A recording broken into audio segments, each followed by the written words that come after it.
গেছিলাম মামার বাড়ি, মামাতো বোন আবার আমার সেই ক্রাশ। এবার দেখলাম মামাদের বাথরুমে যে যায় সেই দেখি জুড়ে জুড়ে গান করে। ফার্স্টে ঢুকলো আমার মামাতো ভাই, সে বাথরুমে ঢুকে এই গানটা গাওয়া শুরু করলো। এ জীবনে যারে চেয়েছি আ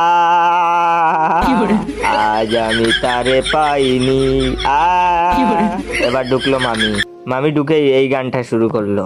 দিলবার দিলবার ও দিলবার দিলবার होश ना खबर है ये कैसा आचार है तुमसे मिलने के बाद दिलबार। এবার ঢুকলেন মামা, মামা ঢুকেই এই গানটা শুরু করলেন। নাচ মেরি রানী নাচ নাচ নাচ মেরে রানী। সবাই বাথরুমে গিয়ে কেন গান করে এটা আমার মাথায় ঢুকলো না।